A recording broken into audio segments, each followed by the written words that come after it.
All right, happy Tuesday night. I'm getting my reflection in here briefly as the storm rolls in. I'm looking towards the Valvoline here, and the clouds are incredible, so I won't stay out here too long. But if you like storms, it's going to be a good one, it looks like. I wanted to continue talking about some of the saints that are important, at least in my life. My middle name is Michael, and I have a great affection for St. Michael. His untiring service to God and also fighting evil seems like a good thing for us all to really devote ourselves to. It's hard to be zealous all the time, and for us to be zealous for God, it has to be a grace. You and I can't do it on our own. We have days where we're just tired, or we have other priorities that aren't as important, but we can't help but focus on things that maybe are less important. There's the wind.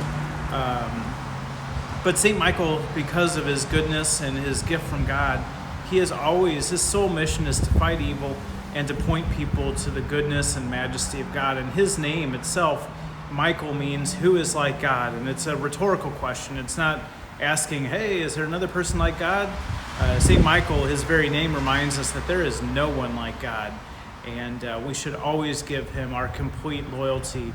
And that's what really messed up Satan, who was one of the most magnificent angels. He was the angel of light, which is what Lucifer means.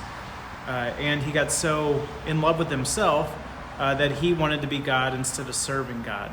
And that's really, whenever you and I sin, we're taking the path of Lucifer instead of the path of Michael, who all he does is serve God by fighting evil and pointing other people back to God.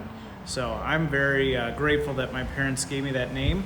But I go to him often when I'm frightened from dangerous situations, but also spiritual fright. There's times where we will sense evil in our presence. And that's why, for me, it's so important that our students pray the St. Michael prayer after every school mass, that they know that prayer, because we all encounter times in our life, even as adults, where we sense the presence of evil. And one of the first persons we should go to is St. Michael, because that is all he does, is protect us from evil and fight the devil. So anyway, we know that he also protects our soldiers, our law enforcement officers, and all those who fight evil in any form.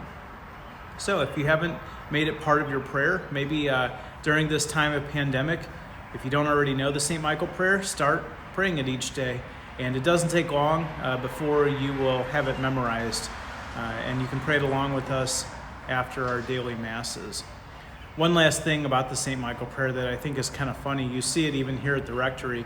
We've all learned different versions, and they're all basically the same, but there's a word here or there. It's kind of like the act of contrition, how it's the same prayer, but about 50 different variants.